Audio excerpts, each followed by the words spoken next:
নৰেন্দ্ৰ মোদীৰ চাবুৱাত বিজেপিৰ বিশাল নিৰ্বাচনী সভাত অংশগ্ৰহণৰ পূৰ্বে এতিয়া ডিব্ৰুগড়ৰ প্ৰান্তে প্ৰান্তে আছুৱে প্ৰতিবাদ সাব্যস্ত কৰিছে আৰু এই মুহূৰ্তত মই লাহোৰত উপস্থিত আছোঁ।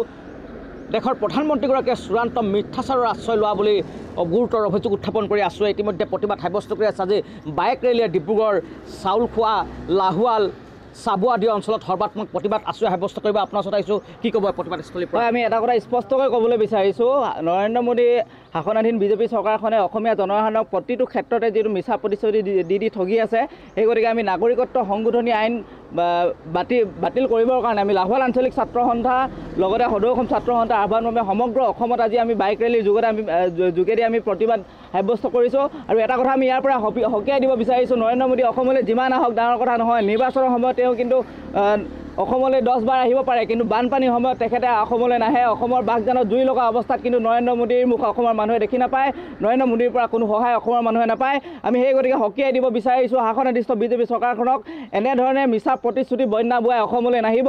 যদি অসমখনৰ সঁচাই যদি উন্নতি বিচাৰে, অসমৰ জনসাধাৰণৰ যদি সঁচাই যদি হিতৰ কাৰণে কাম কৰিব বিচাৰে, আপোনালোকে নাগৰিকত্ব সংশোধনী আইন বাতিল কৰি দেখাওক। আৰু যদি আপোনালোকৰ যদি দম আছে, আপোনালোকৰ যদি সাহস আছে, নাগৰিকত্ব সংশোধনী আইন আমি আনিছোঁ, নাগৰিকত্ব সংশোধনী আইন আনি আমি অসমৰ জনসাধাৰণৰ কল্যাণৰ হকে আমি কাম কৰিবলৈ বিচাৰিছোঁ বুলি আপোনালোকে ভোট খুজি দেখাওক। নিশ্চয়কৈ নাগৰিকত্ব সংশোধনী আইন বলপূৰ্বকভাৱে নৰেন্দ্ৰ মোদীৰ নেতৃত্বত আচলতে জাপি দিয়া বুলি তেওঁলোকে গুৰুত্ব দিছে। অসম চুক্তি আখৰে আখৰে ৰূপায়ণ নকৰা এনেধৰণৰ গুৰুতৰ অভিযোগ উত্থাপন কৰিছে। আন এক অভিযোগ এই মুহূৰ্তত লাহোৰত আমি দেখিবলৈ পাইছোঁ। লাহোৱাল সমষ্টিৰ যিগৰাকী বিজেপিৰ দ্বাৰা প্ৰক্ষেপিত প্ৰাৰ্থী, তেখেতক বাহিৰৰ পৰা আনি কাউণ্টৰৰ সময়ত এইগৰাকী প্ৰাৰ্থীয়ে বিনোদ হাজৰিকা, বৰ্তমান তেওঁ চাবুৱাৰ বিধায়ক, তেখেতক লাহোৰত প্ৰক্ষেপ কৰা আছে। তেওঁ কাউণ্টৰৰ সময়ত তেখেতৰ ঘৰ লাহোৱাল সমষ্টিৰ ৰাইজে জ্বলোৱা বুলি, ৰহমিয়াৰ ৰাইজে জ্বলোৱা বুলি গুৰুতৰ অভিযোগ উত্থাপন কৰিছিল। আৰু ৰাষ্ট্ৰীয় সংবাদ মাধ্যমত এইবিলাক বিষয়ে গুৰুতৰভাৱে চৰ্চিত হৈছিল। কি ক'ব এতিয়া? হয়, বৰ্তমানৰ যিজন লাহোৱালৰ বিজেপি প্ৰক্ষেপিত প্ৰাৰ্থী, তেখেতে এটা কা আন্দোলনৰ সময়ত এটা মিছা প্ৰতিশ্ৰুতি দি থৈছে লাহোৱালৰ মানুহে যে বিনোদ হাজৰিকাৰ ঘৰ জ্বলাইছিল বুলি। আমি এটা কথা বিজেপি চৰকাৰখনক সকীয়াই দিবলৈ বিচাৰিছোঁ, এনেধৰণে চালানী নেতা আনি লাহোৱাল সমষ্টিটোক আপোনালোকে যিহেতু প্ৰত্যেকটো ৰাজনীতিক দেখি পাইছোঁ আমি, কংগ্ৰেছেই হওক বিজেপিয়ে হওক, কিন্তু আমাৰ লাহোৱালখনক এটা ডাম্পিং গ্ৰাউণ্ড হিচাপে তেওঁলোকে ব্যৱহাৰ কৰিছে। ভৱিষ্যতে এনেকুৱা ধৰণৰ ৰাজনীতি নকৰিবলৈ আমি সকীয়াই দিছোঁ। আৰু বিনোদ হাজৰিকাৰ নিচিনা এটা গুণ্ডা মানুহক আমাৰ লাহোৱালত নালাগে। আৰু লাহোৱালবাসী ৰাইজে বিনোদ হাজৰিকাক চালানী নেতা বুলি ইতিমধ্যে সকলোৱে প্ৰশ্ন কৰিছে। সকলোৱে মুখে মুখে এটাই কথা যে বিনোদ হাজৰিকা কোন, মনোজ জানৱাৰ কোন। নিৰ্বাচনৰ সময়ত প্ৰতিটো ৰাজনৈতিক দলে কিদৰে মানে লাহোৱালৰ মানুহৰ মাজত বেলেগ এজন নেতা আনি, আমদানিকৃত নেতা আনি কিনে লাহোৱালৰ নিৰ্বাচনী বতৰণি পাৰ কৰাৰ ব্যৱস্থা কৰে তেওঁলোকে। যিহেতু এতিয়া আপুনি চাহ জনগোষ্ঠীৰ মানুহখিনি 1 লাখ প্ৰায় 54,000 ভোটাৰৰ মাজত এজনো যোগ্য প্ৰাৰ্থী নাই নেকি লাহোৰত? আপোনালোকৰ পৰা জানিব বিচাৰিম যে বিজেপিয়ে আমদানিকৃত এগৰাকী প্ৰাৰ্থী লাহোৰত প্ৰক্ষেপ কৰিলে, আৰু তেখেতৰ দ্বাৰা এতিয়া চাবুৱাৰ বৰ্তমান বিধায়ক হৈ আছে। নৰেন্দ্ৰ মোদীয়ে এখন বিশাল সভাৰ আহ্বান কৰিছে। আপোনাৰ পৰা জানিব বিচাৰিম, কি ক'ব? চাওক দেই, ইয়াত হৈছে আমাৰ এইবাৰ আমি ভাবিছোঁ লাহোৱালত এজন খিলঞ্জীয়া পাৰ্টি, আমি দেখিছোঁ যে খিলঞ্জীয়া এজন ল'ৰা লাহোৱালত যিয়ে মানে আপোনাৰ এজন লোকেল বুলি কয় যিক, সেই এনেকুৱা এজন প্ৰাৰ্থী আমি বিচাৰিছোঁ যে লোকেল প্ৰাৰ্থী এজন হ'ব লাগে লাহোৱালত।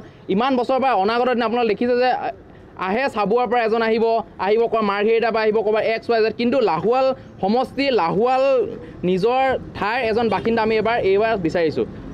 এইটোৱে কথা। নিশ্চয়কৈ যথেষ্ট এই মুহূৰ্তত এনেদৰে উত্তপ্ত হৈ পৰিছে সমগ্ৰ ডিব্ৰুগড়, বিশেষকৈ চাবুৱা অঞ্চলত ইতিমধ্যে আছুৱে প্ৰতিবাদ সাব্যস্ত কৰিছে, লাহোৰত কৰিছে। ইয়াৰ বিপৰীতে ডিব্ৰুগড়ত সৰ্বাত্মক প্ৰতিবাদ তেওঁলোকে সাব্যস্ত কৰিছে। আৰু বাইক ৰেলীৰ দ্বাৰা তেওঁলোকে ৰাইজক সজাগ কৰিবৰ বাবে আৰু প্ৰধানমন্ত্ৰীৰ আগমনক তেওঁৰ বুকুৰ বিৰুদ্ধ কৰিবৰ বাবে এনেধৰণৰ প্ৰতিবাদ সাব্যস্ত কৰা পৰিলক্ষিত হৈছে। ইতিমধ্যে তেওঁলোকৰ প্ৰতিবাদ চলি আছে, তেওঁলোকে বিভিন্ন শ্লোগান দিছে। আপোনালোকৰ কাৰ্যসূচী চলাই থাকিবলৈ আমি অনুৰোধ জনাইছোঁ। সেই দৃশ্যসমূহ বাছুক দেখুওৱাৰ বাবে অনুৰোধ জনাইছোঁ। BJP go back, go back, go back. BJP go back, go back, go back. Homo nasional mudabad, mudabad, mudabad. Ka ami na mano, na mano, na mano. Ka Khomia na mane, na mane, na mane. Inkilab jindabad, jindabad, jindabad. Binod Hazarika mudabad, mudabad, mudabad. Inkilab jindabad, jindabad, jindabad. BJP le say, BJP le say, BJP go back, go back, go back. BJP go